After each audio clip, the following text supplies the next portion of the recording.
Hey, podcast family. Welcome to Motherhood in Black and White. I'm Kaanji. I'm Tara. And this week we are going to talk about summertime magic. Tara, did you realize that this week is the 30th anniversary of our summertime anthem? I did not, but the minute you said summertime, it started playing in my head. So that is my jam. It is. And it's hard to think that this song came out 30 years ago. That makes me feel a certain way. So podcast family, the song, of course, that I'm thinking of is Summertime by DJ Jazzy Jeff and the Fresh Prince. So here it is, a groove, slightly transformed, just a bit of a break from the norm, just a little something to break the monotony of all that hardcore dance it's gotten to be. Yes. Yeah. So we're going to break the monotony of some of the heavier, harder conversations that we've had, which are necessary, but to talk about summertime fun. Yeah. Summertimes of the past, summertimes of the present, and then what we envision for summertimes of the future as we are parenting adolescent kids who are on the cusp of teenagedom, right? And what it's like understanding and knowing we only have a few more years of summer left with our boys. That makes me feel away. Tara, you got real emotional. I know it. It's been on my mind lately. This 11th birthday coming up it's been on my mind that I'm like, oh God, I mean, we've got less years ahead of us with him at the house than we do behind. You know what I mean? You got visibly emotional. I know. It's been on my mind. It's like, it's really been on my mind a lot. So you hit a little something right there.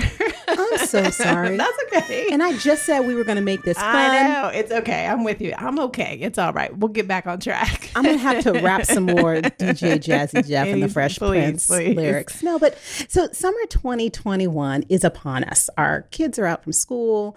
We are planning to head out, and summer 2021 is going to look a whole lot different than summer 2020. Right. It's going to be a lot different this year. So you've noticed this, and I noticed this just in the last week. As we've left the house, it feels as though in more and more parts of our community that the pandemic is lifting. Haven't you noticed that? I have. I mean, we were just talking about how we went out last night and it was, a lot fewer masks on. Some people are still wearing them, but most places aren't requiring them. I mean, we're definitely feeling like we're back to pre-pandemic times.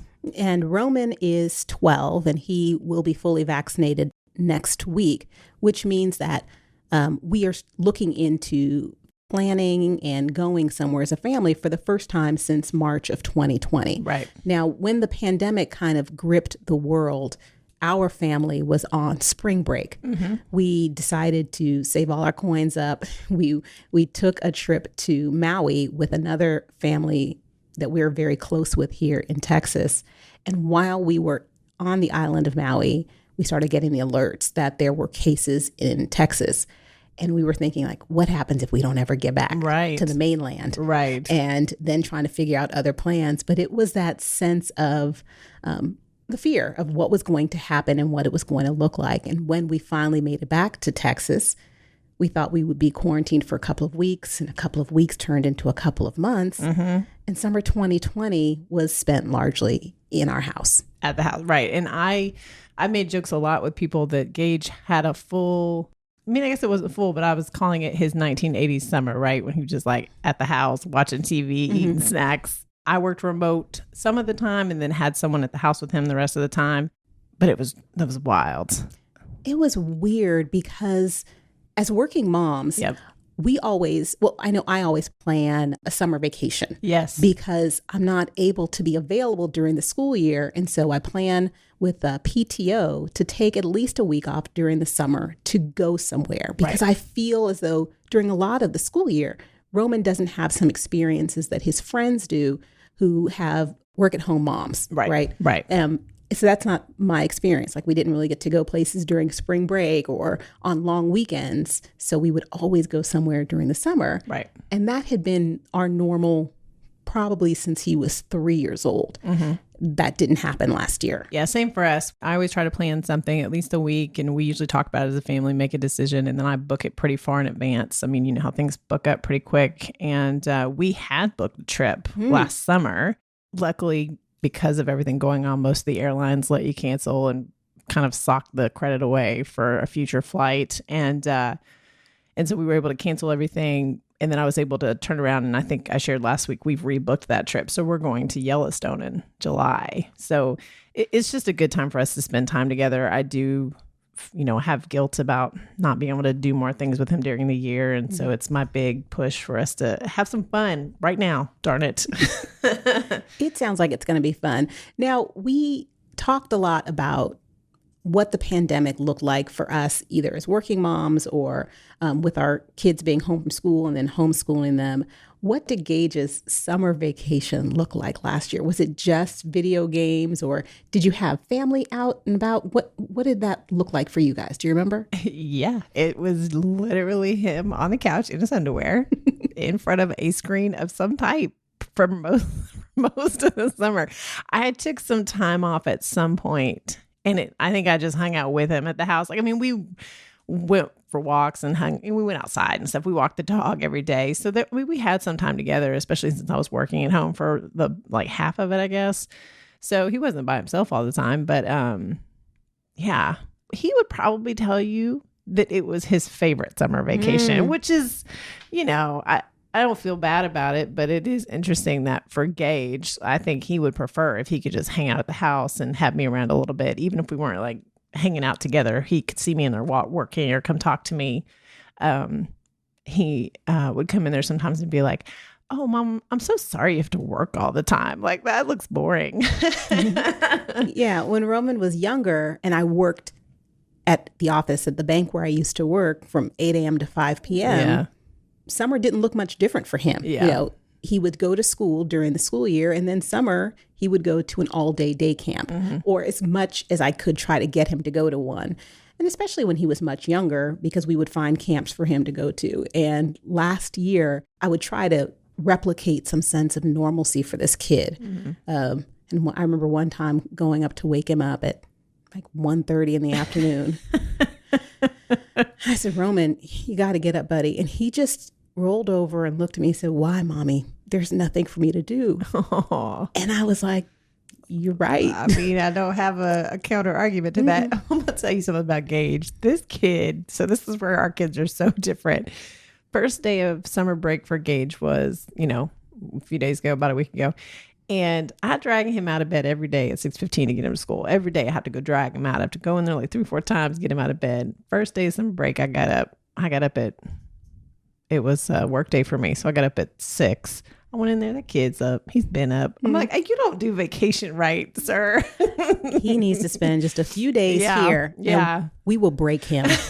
Teach him your ways. But going back to what I was just touching on about the summer camps, one of the problems I've always had with summer vacation, and then it's even harder this year now that we're largely open, is what to do with our kids. Yes. Summer camps and the people who plan them, I don't know where they did math growing up. So the people who are in charge of these programs, because a lot of the programs are 9:30 to 12:30, 9 to 2. Yes. Yeah. Half days. Yes. Couple $100 a week. And I was like, but you're not even keeping them all day. Right. Which presents a problem for those of us who work full time, because then it's like, well, what am I doing with this kid? Or how am I going to do drop off and pick up? Yeah. And so I wonder, why is it that summer camps are made so that working moms or mothers who work outside of the home kind of are penalized, right? Yeah, it seems like, I don't know that it's done on purpose, but it does feel like it was made to be especially hard. I ended up having to cobble together 3 or 4 combinations of camps, or I have to pay for a camp and pay a person to go get him every day and hang out with him for the rest of the day, or I have to put 2 camps together, and then if somebody can go pick him up from the first camp and take him to the second camp, and then I can get him. It has been a struggle, for sure, ever since we started doing this. And when he was younger, Roman used to do all-day camps at the YMCA or at the local after-school program. They did summer camps, so it would be full day, it'd be 7:30 to 4:30 or 7:30 to 5.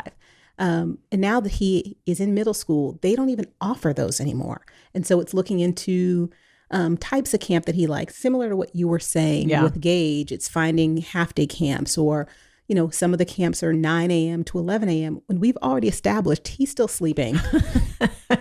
Roman is not awake for those camps. I was like, can we get on the 3 p.m. to 7 p.m. camp? You have one of those, my kid would sign up for it. So walk me through a little bit about some of the camps that Gage is doing this summer and why you selected them.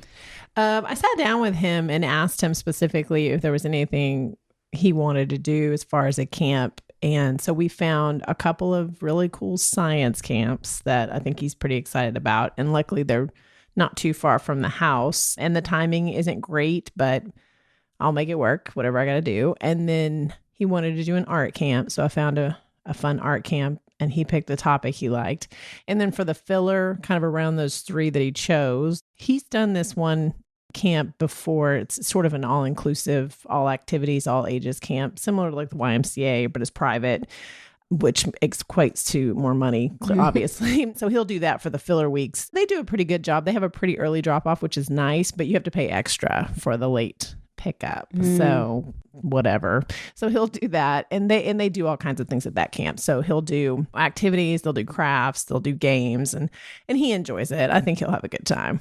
I'm sure he will. Yeah. Now, Roman is only in a couple of camps this summer, partially because when we were planning late spring, what the summer was going to be, I think all of us were still kind of not sure what this summer was going to look like. Yeah. You know, I'd started my new job in the middle of April, and at the time, Roman wasn't vaccinated, didn't have plans to get vaccinated. And so we just didn't know what it was going to be. We knew that we wanted to take a family vacation, but logistically didn't know if that was going to happen. And so we get to the point, and I was like, well, what is it you enjoy doing, Roman? Like, you know, like you sat down with Gage. Well, it sounds like fun. Yeah. When the kids were younger, they did camps that we wanted them to do. Right. Yeah. And I pick. It's like, I picked, you're doing Lego camp today. You know, and the camps I used to pick for him were camps that either revolved around activities that he was in or revolved around my schedule. Right. You know, and my bank account. Yes. So we were looking, saying what makes the most sense for our family. But now that he's getting older, I really want to be responsive and receptive to the things that he likes to do. Yeah. Here's the problem. My kid doesn't like to do much of anything. So with that being said, there are things that he's really, really good at, but not things he really likes to do or wants to do. Yeah. He's such a talented graphic artist. He loves drawing. He's very good at drawing. He is really good at playing chess. He is extremely good at playing the instrument. Yeah. None of these things does he want to do at all this summer. Yeah. And so for me, it's that fine line between gently respecting this young person's wishes versus making him do some stuff. Yeah, which is kind of what's best for him. Right. And one of the things that my mom reminds me of, my mom had me in dance class when I was younger, and I wanted to quit because I wanted to just sit and watch TV all day. Right. And my mom let me quit dance. When I got to college, I wanted to join a dance troupe.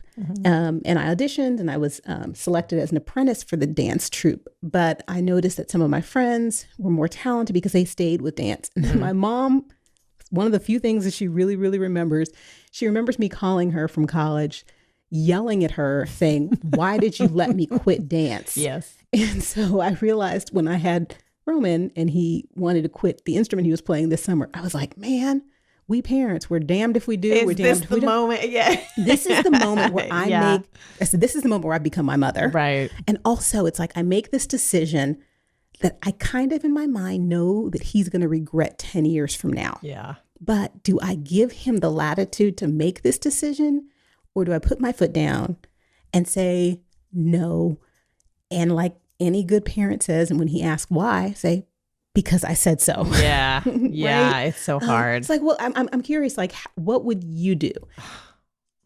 We've done this a few times. You know, when Gage was little and old enough for sports, I overcompensated for my lack of activities as a kid, and I put him in a whole lot of sports and activities. And part of it was just energy. You know, it's good for kids to run around and get some activity going. And then slowly, as we realized that he just did not really care for it, and then it was getting to where it was a fight all the time, where I was having to drag him and fight with him all the way to practice and fight with him all the way back. You know, I was like, all right, if you don't want to do it, we won't do it. I mean, I don't know. Like I've totally let Gage quit and I've made him finish, and I don't know what the right answer is. I'm so sorry. I can't help you. It's okay. Just still wondering why you're here. Why you're here if you're not here. What good am I doing you, Kaanji? None at all. No, please. No. I think, again, just bouncing it off of people, because there are rules. There are things that are just not negotiable. Like, not negotiable are things that are going to make you healthy. He said, like, Mommy, why do I have to brush my teeth? It's like, because I said so. I was like, because you're not going to be nasty. Right? You want to keep your teeth, right? You only get one set of teeth. I was like, this is not up. He's like, well, can I just do it tomorrow morning? I was like, no, you brush your teeth in the morning and night. This is not a negotiable. Right. Like, there are certain things that are just not negotiable when you parent. Yeah. It's like, you have things that we're going to teach you how to do because you are going to be a good human, a good corporate citizen. You're going to be healthy. Right. To some extent, it's, oh, do I eat my vegetables? Right. And it's like, well, what if you don't like these certain vegetables? And it's putting down the boundaries and holding those boundaries. It gets really, really hard. But then it's the gray area where it's looking at your kid and the personality they have and the person they're becoming that may not be who you envision them being, and doing activities you might not have thought you foresaw them doing. Yes. But then do you still embrace it and encourage it? Yeah. I mean, on the point of team sports, I did tell Gage recently, I go, hey, listen, I know you're not in team sports. We've had this experience, but you do need to find a way to move your body just on a regular basis. It's just good for you, make you feel better, and, you know, keep you healthy. And I go, so we got to come up with something. So you tell me what the activity is you want. I'll sign you up for whatever you like. And so, like, he and I decided we're going to take tennis lessons together this summer. So we're finding ways to, like, is he going to be a superstar team athlete? I mean, he still could, but it's not looking likely. It's just not his thing. But I told him, I go, but you do need to, you know, take care of your body. And part of that is exercise. So whether it is you just doing a workout here at the house, or you just like, we'll just jog the block, or whatever it is, we got to find something. And then the other thing I told him is, like, it's just good to learn something new from time to time and just stick it out. I mean, it's just good for your body and your brain to, like, learn new things. And so I think he likes the idea that we're going to do it together. So I'm trying to find ways to, like, I'm trying to help him learn how to, like, intrinsically motivate himself and take care of himself and recognize that there's more to life than Fortnite. Right. Yeah. You got to get out of this house, buddy. Yeah. So we're trying to find ways around it. So it maybe, to your point, if I'm going to form some sort of a compromise with 12-year-old Roman, it might be you pick the activity. Yeah. But you're going to do something. That's right. Kind of where we are with it. Okay. Yeah. I like that idea. You're not going to sit around all day and hang out. Like, we need to find some things for you to be trying out and working on and looking into. And if you like, great. If you don't, we'll find something else, you know, just something. But pick something and then stick to it. Yeah. Because we want to go ahead and flex that resilient muscle. And then understanding that if you choose to do something, there is power and in following through and finishing what you start. Yeah, correct. Absolutely. I love that. So one of the things that I need to do is follow through with planning this summer's vacation. So podcast family, stay tuned. So again, I'm traveling a lot with work. I don't have my travel schedule set.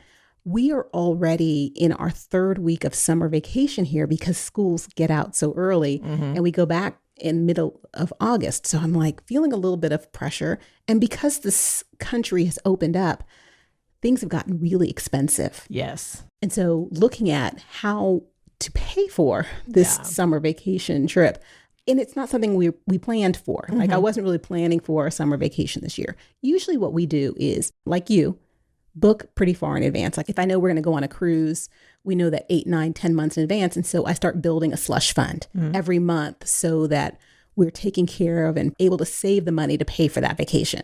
Because I wasn't really planning anything this year, don't have a slush fund built up. Yeah. So that might weigh on what we ultimately decide to do. Yeah. So we shall see. Who knows? Well, you know, it's interesting. The budget part is hard. Like, I will tell you, I mean, I sat down and signed Gage up for all of his summer camps kind of in like one shot because I just wanted to have it done. I mean, and that was like 15 minutes. I spent like a lot of dollars. A lot of money. A lot of dollars. The figure was astounding. I go, that was a lot of money that just came out of our account in about 15 minutes. Well, I will say in summer 2020, what we were able to do was to save a lot of money because True. we didn't go anywhere. Yeah. At all. Yeah. My husband and I both at one point last year were like, man, the cash is piling up in the savings. So, I mean, we didn't go anywhere. My dry cleaning bill was lower because I wasn't in the office that much. Our gas, I mean, I put almost no miles on my car last year. And so gas money was way low. I mean, there was just like all these little incremental changes that just led to us, you know, realizing that we were able to save a little bit more last year than we typically do. And then, you know, when we booked our summer trip this year, I had the airline credits and that was the biggest chunk of it. So that was already spent. So when I booked, I was like, well, this feels cheap. I mean, I already spent that money last year. Right. So that was helpful. Yeah. I mean, it made me feel good when I was booking, like, oh, I didn't actually pay anything because I already did. but it's hard. I mean, we know that summer comes every year. Yep. We know that Christmas or the holiday season comes every year. We know birthdays come every year. And so for me, I just need to do a better job of accounting for these things and building up those slush funds so that I don't feel the stress that comes with planning and paying for things in real or in lifetime. Absolutely. Yeah, I agree. Yeah. So I'm curious. I want to turn towards the summers past, and I want to know what your favorite family vacation has been so far. Let me think about this. I think probably my very favorite, just for nostalgia's sake, was the first time we ever took a trip as a family. And it was when Gage was about 3.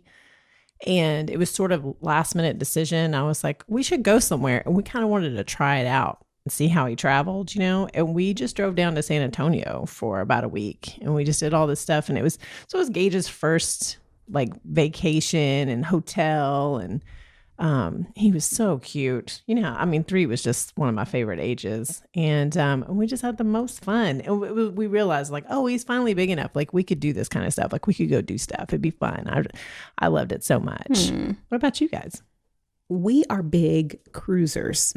So since Roman was 3 when we went on first cruise with him, but fun fact, Joey and I were married on a cruise ship. You were? Oh, I didn't realize that. Yeah, we invited 50 of our closest family and friends, and we took a 5-day cruise. The cruise stopped in Key West. We got off the ship and got married on the beach in Key West, got back on the ship, and it was like a 4-day reception. It was like party. Fun. Yeah, and our families had never met before then, so it was really good time of getting together and getting to know each other. So we loved to cruise. And one of the couples that we were friends with when we lived in New York, they also have sons Roman's age. And so we started cruising together as a family with our 2 families when Roman was 3 and their boys were 4 and 2. Okay. And so my favorite cruise probably would be one of the cruises we took with them, a Disney cruise vacation. Oh, I bet that's fun. So Jason and Gage want to cruise real bad, and I am against it. Okay. I don't want to cruise. So I will take Jason and Gage. Please. We know so many people like that who just love them. They go on them all the time. So it's just not for me. There are people that cruise and love it, and people that cruise and absolutely, and people that it's just not for them. Yeah. So Joey and Roman want to do like camping and national parks, and listen, it's not for me. That's not for you. I can see it all over your face. When I have a vision of going and spending time, it is not sleeping on the ground. It is not outdoors. There are no bugs. There are no hiking boots. I hear you. Listen, they need to drop me off at some 5-star hotel That's nearby. Right. You can go to the spa. Yes. They can go hike. And they can do what they gotta do. Boom, done. But I'm like, it's just not for me. Yeah. And so again, that's that challenge of what we're going to do as a vacation. But I can guarantee you, it's the person who plans the vacation. Right. It's not going to be. Did y'all going to book a cruise? I didn't think so. As she who is in charge of family vacations, that's right. I 100% can guarantee you there will be no camping. My vote is worth 5. It's the only one that counts. That's true. It's true. So we've talked about what our family's dream vacation is, our husbands and our sons. Well, before we wrap up today, I would love to hear what your dream vacation is, Tara. So I have 2 visions in my mind. Both of them have very blue water. So if I had to pick one, it'd probably be the two I think of are I want to do those bungalows in the water, like in Bora Bora. Do you know those pictures I'm talking about? Like, yeah, I love that. But Greece is probably my dream. I'd love to go to Greece. It's on my list. I love it. I've been to Top Greece. of my list. You have? Oh, yes.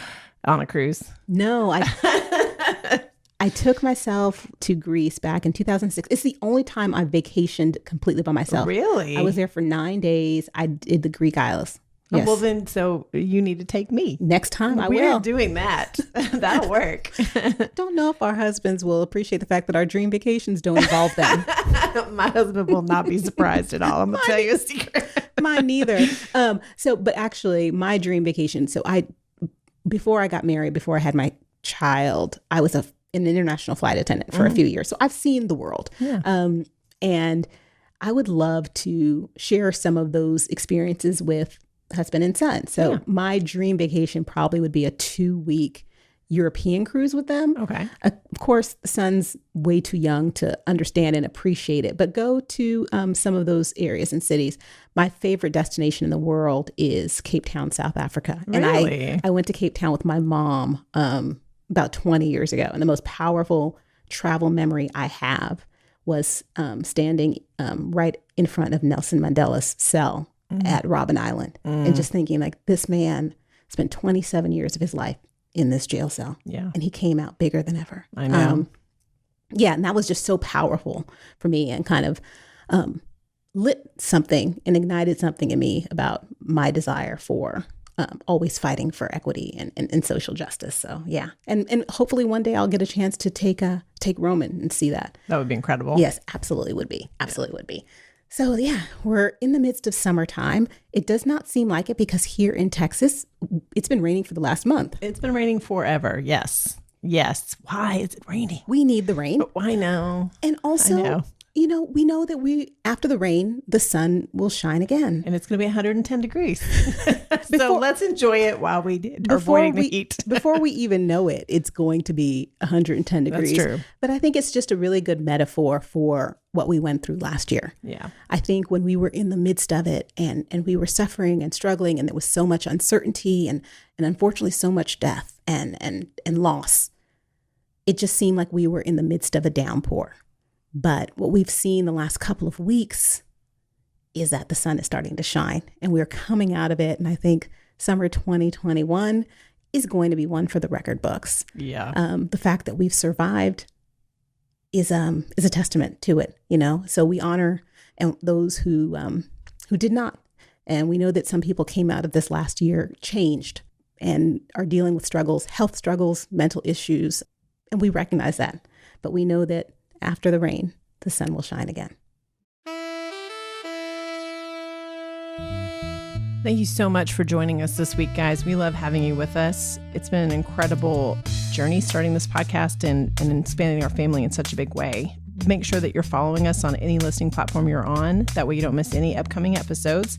And if you have a moment, please stop and rate the podcast and leave us a review. We love reading those and engaging with you guys, and it helps us reach even more people. Thank you so much. I forgot we launched this podcast in summer 2020. We're coming up close on our anniversary, podcast anniversary. It's not too far away. We have to plan something. We do. It's been on my mind. I think we're only we're less than 2 months away from it.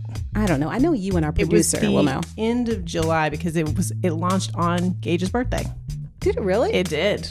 Yes, we launched it on Gage's birthday. So it was July 27th. We got to plan something. We will. We're going to have a big party. So make sure you're following us, guys. You don't want to miss that. Absolutely. So we know that folks are going to be taking summertime travels and heading out and hitting the roads and hitting the skies. If you happen to be in your car, just pop on an episode of one of our podcasts and listen. Tune in with your families. Always a family-friendly platform here. Share some laughs. Share some good times. And we will be back here next week. Same time, same place. Celebrating DJ Jazzy Jeff and the Fresh Prince all summer long. All summer long. So we hope that when you start listening to Summertime in your cars or on your Alexa at home or at your beach house or wherever you happen to be, think of us. Shoot us a little message on Instagram and we'd love to hear from you.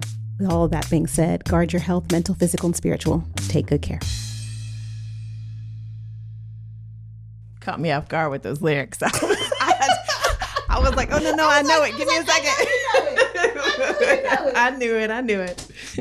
You knew it. I was like, we're doing it. Okay. I was like, is she going to do it? Is she going to do it?